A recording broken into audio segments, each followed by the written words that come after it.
Hyperthyroidism. তো মোর হচ্ছে mail 3:1, mainly হচ্ছে 15 ইয়ার্স, যাদের 50 বছর থেকে বয়স বেশি তাদের ক্ষেত্রে দেখা যায়। তো থাইরয়েড হরমোন যখন ইনক্রিজ হয় তাকে কি বলে, যে হাইপারথাইরয়েডিজম বলে। তো হাইপারথাইরয়েডিজম মধ্যে 2 টাইপসের দেখা যায়, একটা হচ্ছে প্রাইমারি হচ্ছে হাইপারথাইরয়েডিজম, একটা হচ্ছে সেকেন্ডারি হাইপারথাইরয়েডিজম। তো প্রাইমারি ক্ষেত্রে কি হয়, যে প্রবলেম থাকে থাইরয়েড গ্ল্যান্ডে, এর ফলে কি হয়, যে T3 T4 ইনক্রিজ হয়। আর এটা হচ্ছে মোস্ট কমন কজ দেখা যায়, সেটা হচ্ছে গ্রেভস ডিজিজ ক্ষেত্রে। গ্রেভস ডিজিজ হচ্ছে একটা অটোইমিউন ডিজিজ, যেটা কি করে থাইরয়েড গ্ল্যান্ডের ভিতরে কি করে অ্যান্টিবডি সৃষ্টি করে অ্যাবনর্মাল। তো এক্ষেত্রে পেশেন্টের ক্ষেত্রে কি হয়, T3 T4 TSH, thyroid stimulating hormone, আর হচ্ছে যে TRH, এই দুটো হচ্ছে ডিক্রিজ হয়, কিন্তু T3 T4 ইনক্রিজ হয়। এবার হচ্ছে সেকেন্ডারি ক্ষেত্রে কি হচ্ছে, প্রবলেম থাকে কোথায়, পিটুইটারি অ্যান্ড হচ্ছে হাইপোথ্যালামাসে হচ্ছে যে প্রবলেম থাকে। এর ফলে কি হয়, T3 T4 TSH TRH সবই কি হয়, ইনক্রিজ হয়।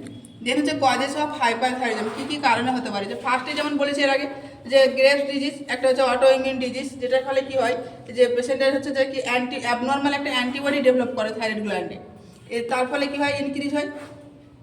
দেন হচ্ছে এক্সেসিভ ইনটেক অফ আয়োডিন, যদি আয়োডিন এক্সেসিভ পরিমাণ ইনটেক করে তাহলে T3 T4 ইনক্রিজ হয়। প্রেগনেন্সি অ্যান্ড স্ট্রেসের ফলে হয়, বা এক্সেসিভ ইউজ অফ হচ্ছে লেভোথাইরক্সিন মেডিসিন। যখন পেশেন্টের ক্ষেত্রে হাইপোথাইরয়েডিজম দেখা যায়, তখন কি হয়, যে লেভোথাইরক্সিন মেডিসিন ইউজ করে, সেই লেভোথাইরক্সিন মেডিসিন যদি এক্সেসিভ পরিমাণে ইউজ করে তাহলে পেশেন্টের ক্ষেত্রে হাইপারথাইরয়েডিজম দেখা যায়। বা টিউমার যদি হয় পিটুইটারি বা পিটুইটারি অ্যান্ড হাইপোথ্যালামাসে, তো এই সমস্ত কারণে কি হয়, যে পেশেন্টের ক্ষেত্রে হাইপারথাইরয়েডিজম দেখা যায়। এবং কী কী সাইন সিমটম দেখা যায়, তো ফার্স্টে হচ্ছে যে কি বিএমআর ইনক্রিজ হলে কি হচ্ছে, বিএমআরটা কি, বিএমআরটা হচ্ছে যে আমাদের মিনিমাম এনার্জি প্রোভাইড করে রেস্টিং পিরিয়ডে যখন সব ভাইটাল অর্গানগুলোকে। তো এখানে কি হচ্ছে, যে কি হিট প্রোডাকশন ইনক্রিজ হচ্ছে, বিএমআর বাড়ছে, তো হিট প্রোডাকশন ইনক্রিজ হচ্ছে, ফলে পেশেন্টের ক্ষেত্রে কী হবে, যে হট ইনটলারেন্স হবে, পেশেন্ট কী হবে, যে হিট কী করতে পারবে, সহ্য করতে পারবে না। দেন হচ্ছে যে পেশেন্টের ক্ষেত্রে হচ্ছে যে কি এটিপি প্রোডাকশন বাড়ছে, তাহলে পেশেন্টের ক্ষেত্রে পেরিফেরাল এরিয়াতে কী আসবে, ট্রিমার আসবে, পেশেন্টের কী হচ্ছে ঠিকমতো ইনসোমনিয়া হবে, ঘুম আসবে না।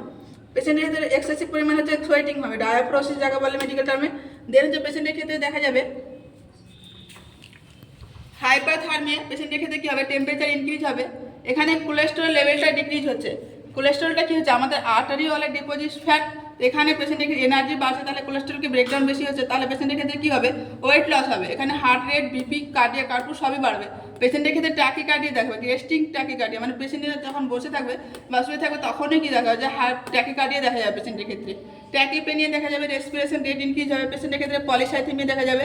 যেমন বলেছিলাম যে কিডনিতে কী হচ্ছে, যে যখন হচ্ছে যে কি থাইরয়েড স্টিমুলেটিং বাড়ছে, তখন কি এরিথ্রোপয়েটিন হচ্ছে, এর ফলে আরবিসি প্রোডাকশন বাড়ছে। আরবিসি প্রোডাকশন যখন বাড়ছে তখন তাকে কী বলে, যে পলিসাইথেমিয়া বেড়া বলে। প্লাম্বার নেল স্পেল, নেল কী হয়, ব্রেক হয় এবং সেপারেশন ফ্রম স্কিন, যে নেলগুলো হচ্ছে ভেঙে ভেঙে হচ্ছে স্কিন থেকে হচ্ছে সেপারেট হয়ে যাচ্ছে। দেন দেখা যায় প্রোপ্টোসিস বা এক্সোথ্যালামাস। এক্সোথ্যালামাস হচ্ছে যে বাল্জিং অফ আইবল, মানে হচ্ছে চোখটা হচ্ছে বাইরের দিকে বেরিয়ে আসে, এটা বেশিরভাগ দেখা যায় গ্রেভস ডিজিজের ক্ষেত্রে দেখা যায়। আর একটা দেখা যায় যে প্রোপ্টোসিস, এখানে কী হয় পেশেন্টের ক্ষেত্রে, যে ড্রাইনেস আই দেখা যায় পেশেন্টের ক্ষেত্রে। সেজন্য আমরা যদি প্রোপ্টোসিস থাকে তাহলে পেশেন্টের ক্ষেত্রে আমরা বলি যে যখন বাইরে বেরোবে তখন সানগ্লাস অবশ্যই যেন ইউজ করে। আর যদি বেশি ড্রাই থাকে তাহলে হচ্ছে যে কি আর্টিফিশিয়ালি টিয়ার ড্রপ ইনস্টিলেশন করতে হয়। দেন হচ্ছে পেশেন্টের ক্ষেত্রে এমন এরিয়া দেখা যায় যে absent of menstruation cycle. Then diagnosis test কী কী করা হয় পেশেন্টের ক্ষেত্রে, তো ফার্স্ট হচ্ছে টোটাল হচ্ছে যে কি থাইরয়েড ফাংশন টেস্ট করা হয়। এখানে T3 যেমন T4 এই সমস্ত টেস্টগুলো TSH টেস্ট করে দেখা হয়। T3 ভ্যালু যেমন হচ্ছে 80 to 230 হচ্ছে ন্যানোগ্রাম পার ডিএল, T4 হচ্ছে 4 to 12 ন্যানোগ্রাম পার ডিএল। এবং প্রাইমারি হাইপারথাইরয়েডিজম আর সেকেন্ডারি হাইপারথাইরয়েডিজম আগেই বলেছিলাম যে প্রাইমারি হাইপারথাইরয়েডিজমের ক্ষেত্রে কী হচ্ছে, TSH ডিক্রিজ হচ্ছে কিন্তু T3 T4 ইনক্রিজ হচ্ছে। যখন সেকেন্ডারি হাইপারথাইরয়েডিজম হচ্ছে তখন কী হচ্ছে, TSH ইনক্রিজ হচ্ছে, T3 ইনক্রিজ হচ্ছে, T4 হচ্ছে যে ইনক্রিজ হচ্ছে। এখানে আর একটা টেস্ট করা হয়, সেটা হচ্ছে যে থাইরয়েড স্ক্যান করে দেখা হয় যে কোনো নুডিলস আছে কিনা, সেখানেও দেখা হয়। দেন ম্যানেজমেন্ট হয়, ম্যানেজমেন্টে আমরা কী করবো, পেশেন্টকে হাই ক্যালোরি ডায়েট দিতে হবে, যদি এনার্জি এখানে বেশি উৎপন্ন হচ্ছে। পেশেন্টকে লো সল্ট অ্যান্ড হচ্ছে ফাইবার দিতে হবে। মেডিসিন যেমন দেওয়া হয়, পিটিও মেডিসিন দেওয়া হয় বা মেথিওমাজল মেডিসিন দেওয়া হয় ফার্স্ট লাইন ড্রাগ হিসেবে।